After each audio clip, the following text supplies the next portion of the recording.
धन्यवाद जयराम जी। कल प्रधानमंत्री जी ने पार्लियामेंट में 2 घंटे, शायद 2 घंटे 13 मिनट, 2 घंटे 13 मिनट भाषण किया। उसमें अंत में 2 मिनट उन्होंने मणिपुर की बात की।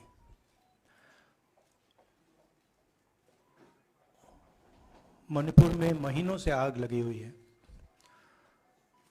लोग मारे जा रहे हैं, बलात्कार हो रहा है, बच्चों को मारा जा रहा है। और अगर आपने देखा होगा कल, तो प्रधानमंत्री हंस हंस के बोल रहे थे, मुस्कुरा रहे थे, जोक्स क्रैक कर रहे थे, हंस रहे थे।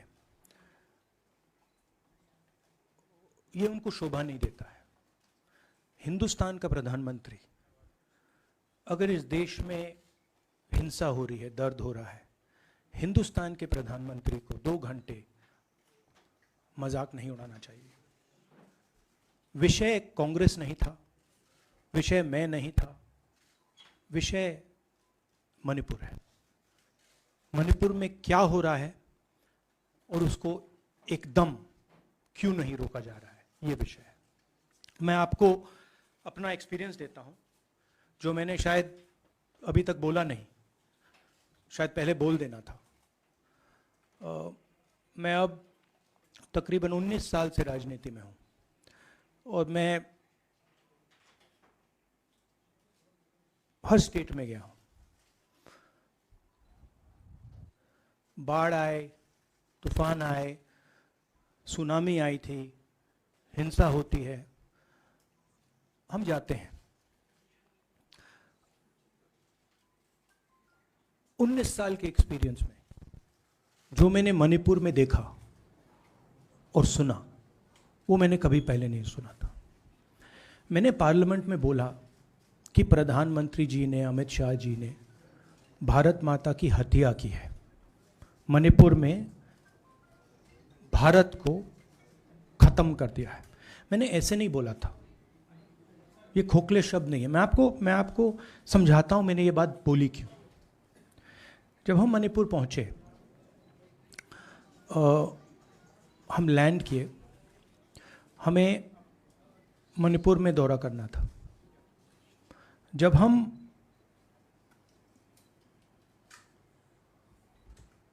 मेइते एरिया में गए, हमें साफ कहा गया था कि अगर आपकी सिक्योरिटी डिटेल में कोई भी कुकी होगा, उसको आप यहां मत लाइए क्योंकि हम उसको मार देंगे। और जब हम कुकी के एरिया में गए, हमें कहा गया अगर कोई मेइते आपकी सिक्योरिटी डिटेल में होगा, उसको आप मत लाइए, उसको हम गोली मार देंगे। हम जब गए, हमें मेइतेज को परे करना पड़ा, हमें कुकीज को परे करना पड़ा। मतलब एक स्टेट नहीं है, आज 2 स्टेट है। स्टेट की हत्या कर दी गई है और उसको चीर दिया गया है। इसलिए मैंने बोला हिंदुस्तान की हत्या मणिपुर में बीजेपी ने कर दी है। और जब मैंने कल प्रधानमंत्री को देखा हंसते हुए, मजाक उड़ाते हुए, मैं समझ नहीं पा रहा था कि हिंदुस्तान का प्रधानमंत्री इस प्रकार से कैसे बोल सकता है। प्रधानमंत्री को यह पता नहीं लग रहा है कि हमारे देश में क्या हो रहा है। छोड़िए, नहीं जाना चाहते हैं, उसके भी कारण हैं, शायद मैं बता नहीं सकता हूं आपको, उसके कारण हैं। मगर अगर जा नहीं सकते हैं तो मणिपुर के बारे में बोले तो। हिंदुस्तान की आर्मी, आप सब जानते हो, सेना को आप जानते हो, जो मणिपुर में हो रहा है, हिंदुस्तान की सेना उसको 2 दिन में रोक सकती है, 3 दिन नहीं लगेंगे। अगर हिंदुस्तान की आर्मी को कहा गया कि यह तमाशा बंद करो, 2 दिन में यह तमाशा, ड्रामा बंद हो जाएगा। प्रधानमंत्री मणिपुर को जलाना चाहते हैं, आग बुझाना नहीं चाहते हैं। ये है सच्चाई. अब आप अपने सवाल पूछिए. Would you like me to say it in English? Huh? I watched the Prime Minister of India yesterday speaking for 2 hours, laughing, joking, लगाing naras in the parliament. The Prime Minister would say one line and the entire BJP would shout another nara. You know, the Prime Minister seems to have forgotten that the state of Manipur is on fire and has been on fire for 4 months. Women and children are dying over there. People are being murdered. Women are being molested, are being raped. And the Prime Minister of India is sitting in the middle of the parliament, shamelessly laughing. This is not about Rahul Gandhi. This is not about the Congress party. This is not about the opposition. This is about India. It's about our country. A state has been decimated. It has been destroyed. It does not exist anymore. And it has happened because of the politics of the BJP. Divide and rule and burn. That is why in my speech I said, Bharat Mata has been murdered in Manipur. It's very interesting. For the first time, the words Bharat Mata have been expunged from the parliament. It's an insult to those words. Whatever I said that is wrong. I have said Bharat Mata, which is an idea, which is the idea of India, where everybody lives peacefully, harmoniously, with affection, has been killed in Manipur. It's a fact. So, the word itself now cannot be spoken by the people of India. We cannot say Bharat Mata in parliament.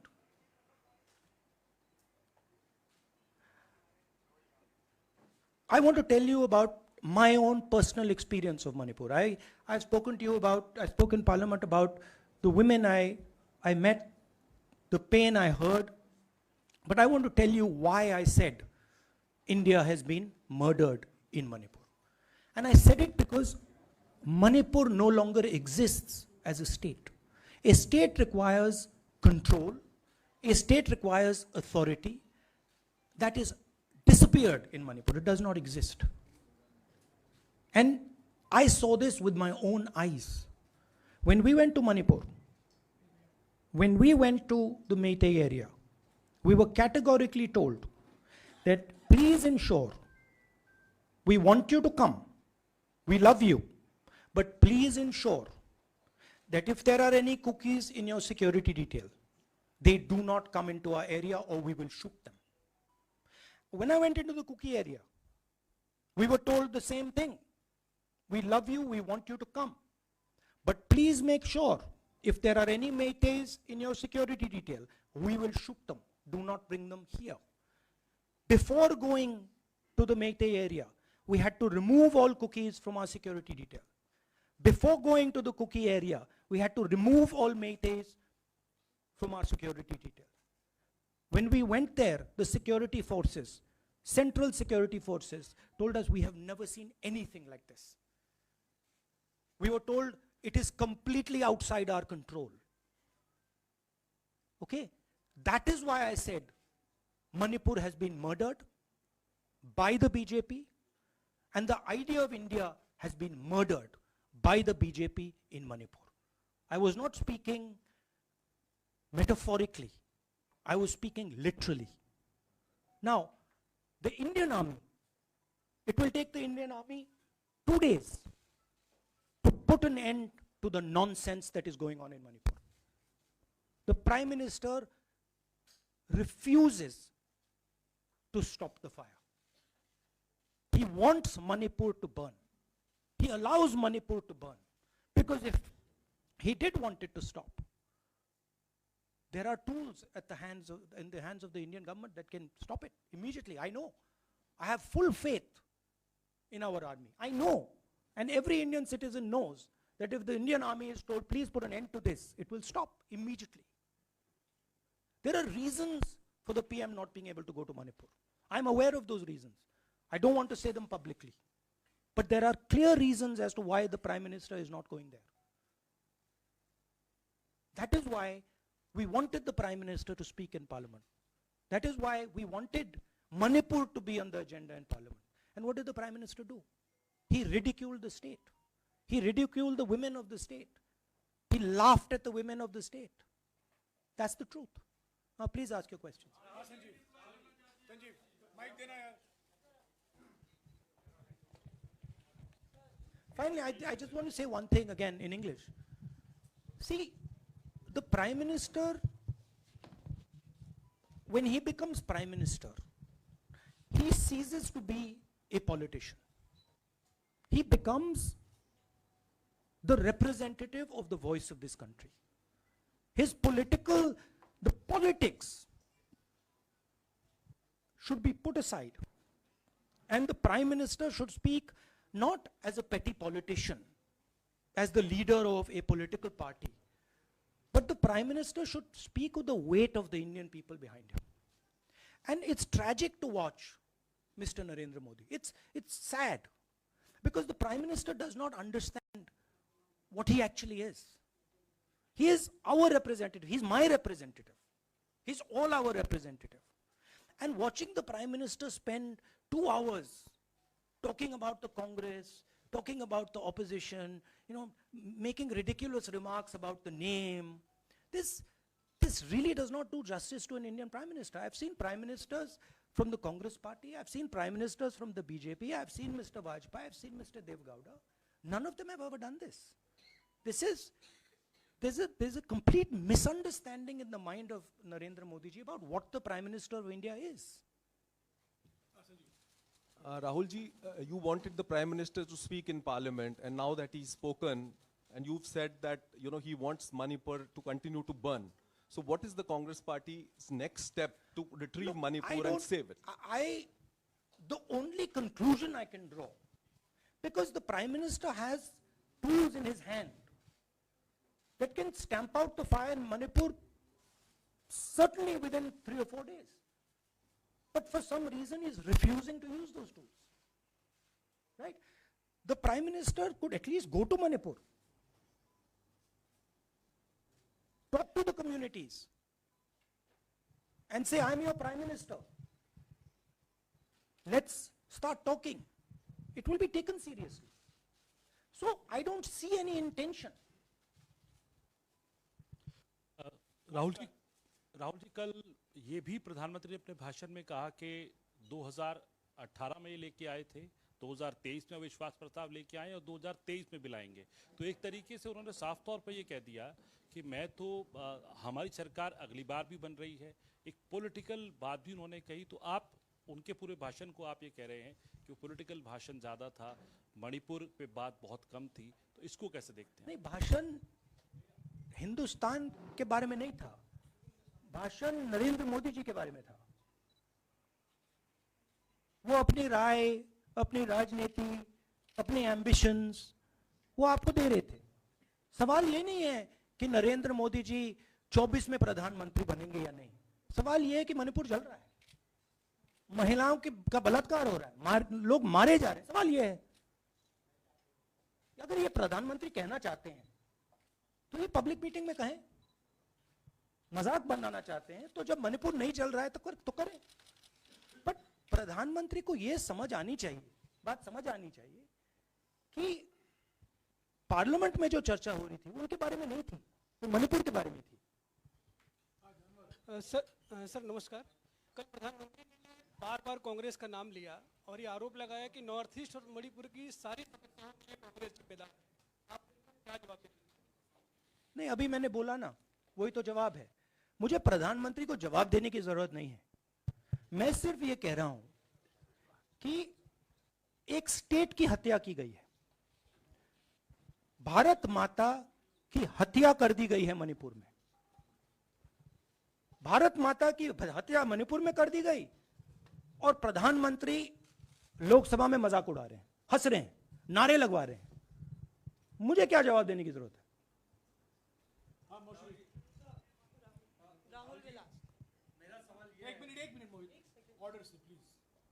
Mr. Gandhi, you waxed eloquent. Rahul, आपने बोला कि प्रधानमंत्री ने बोला सदन में कि गृह मंत्री अमित शाह ने विस्तार से जवाब दे दिया. अमित शाह साहब ये कहते हैं कि मणिपुर के सीएम को हटाने की जरूरत इसलिए नहीं है क्योंकि उन्होंने हमारी पूरी बात सुनी और वो कभी भी कोई हमने डीजीपी चेंज किया, डीजीपी चेंज कर दिया, उन्होंने जो भी प्रशासनिक व्यवस्था हम चेंज करना चाहते थे, इसलिए मणिपुर सीएम को हटाने की मणिपुर कोई सीएम, जरूरत नहीं। जब मैं मणिपुर गया, मणिपुर सीएम ने जो मणिपुर में हजारों वेपन्स जो लूटे गए, वो मणिपुर सीएम के नीचे ही हुआ। तो क्या अमित शाह चाहते थे कि ये हजारों वेपन्स लूटे जाएं?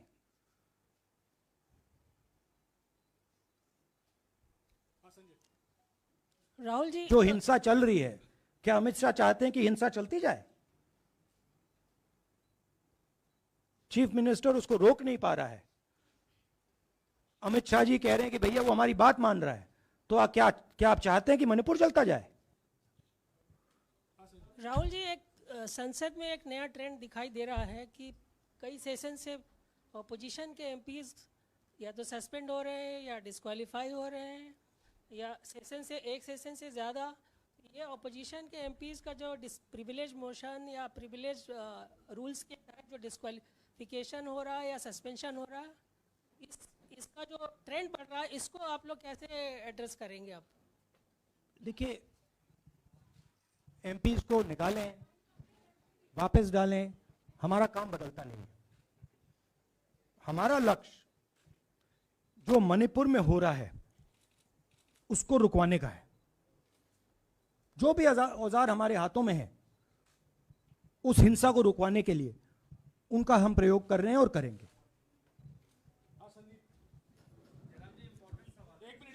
Yeah, Mr. Gandhi, you talked about using the army, deploying the army to control violence. You spoke that in Parliament. You've repeated here. But the BJP has criticized you and even previous Congress governments, saying that we want to solve the issue through dialogue.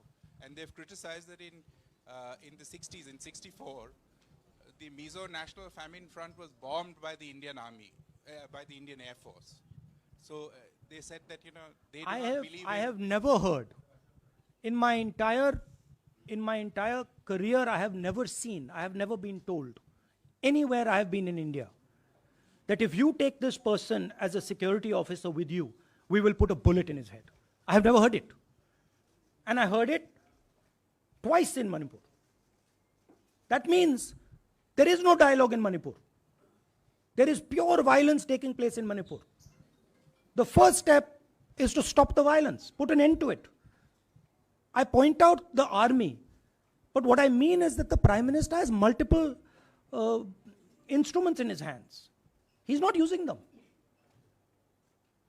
It's been burning for 4 months. He's doing nothing and he's laughing. I'm amazed people can't see this. That he's sitting in Parliament and laughing. Jairam ji, Last question. Jairam जी, मोहित दुबे हूँ news nation से। आपने 37 minute का भाषण जयराम जी राहुल जी नहीं, मतलब आप मुझसे जयराम कर रहे हैं या उनसे राहुल जी आपने जय सिया राम। राहुल जी, आपने 37 मिनट का भाषण लोकसभा के भीतर दिया और 37 मिनट में सिर्फ आपको करीब 14 मिनट ही दिखाया गया, बाकी आपके चेहरे पे कैमरा नहीं था और आप मणिपुर गए, मैक्सिमम टाइम आपने मणिपुर के ऊपर बोला। इस परंपरा को आप किस तरीके से देखते हैं? पता नहीं, शायद कॉन्ट्रडिक्शन है।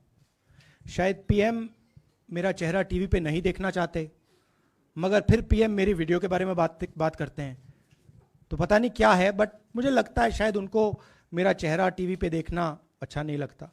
कोई प्रॉब्लम नहीं है। जो मैंने बोलना था, देखिए मुझे अपना काम करना है। मैं जानता हूं कि मीडिया पे कंट्रोल है, लोकसभा राज्यसभा टीवी पर कंट्रोल है, वो उसके बारे में मैं कुछ ज़्यादा नहीं कर सकता हूं, मगर मुझे अपना काम करना है, मैं अपने काम को करता हूं। जहां भी भारत माता पर आक्रमण होगा वहां मैं आपको खड़ा मिलूंगा, भारत माता की रक्षा करते हुए मिलूंगा।